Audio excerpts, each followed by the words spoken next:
Thomas the Tank Engine was feeling bright and cheerful. It was a splendid day. "Good morning," he whistled to some cows, but the cows didn't reply. "Never mind," said Thomas. "They're busy with their breakfast." Next, he saw Bertie. "Hello, Bertie. Care for a race today?" But all Bertie could say was, "Ouch! That's another hole in the road." "I'm sorry, Bertie," smiled Thomas. Thomas was still in good spirits when Bertie arrived at the next station. "Bad luck, Bertie. Now, if you were a steam engine, you would run on a pair of reliable rails." "Huh," replied Bertie. "The railway was supposed to deliver tar to mend the road 2 weeks ago. You can't trust a thing that runs on rails."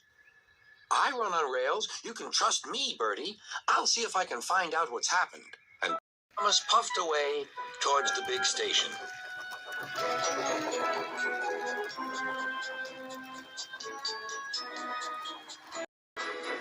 James was snorting about in the yard.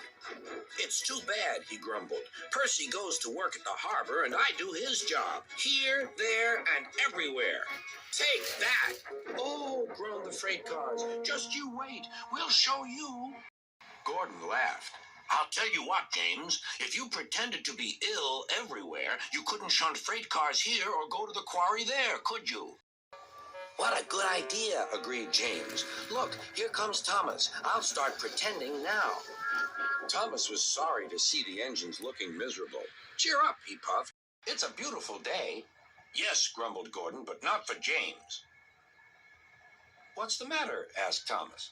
"He's sick," replied Gordon. "Yes, he is. I am," stuttered James. "I don't feel well at all." "Don't worry," said Thomas kindly. "I'll help out if you're ill." Gordon and James snickered quietly to each other. Some of James's cars were coupled behind Thomas, and he steamed away to the quarry. The cars were still cross. "We couldn't pay James back for bumping us, so we'll play tricks on Thomas instead. One engine is as good as another." But Thomas didn't hear them. He collected all the stone from the quarry and set off back to the junction.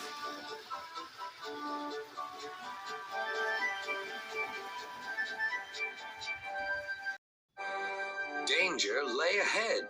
"Now for our plan," the cars. "Go faster, go faster." They pushed Thomas over the switches. "Slow down," called his driver, and applied the brakes.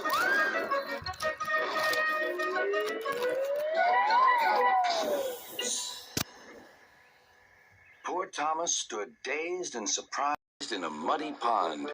Toad eyed him suspiciously. "Bust my buffers," muttered Thomas. "The day started so well, too." Duck pulled away the cars, and Edward helped Thomas back to the junction. Suddenly, Thomas remembered the missing tar. He told Edward all about it. "That's strange," said Edward. "A car full of tar has been left at my station. That must be it. Driver will make sure it gets to Bertie now."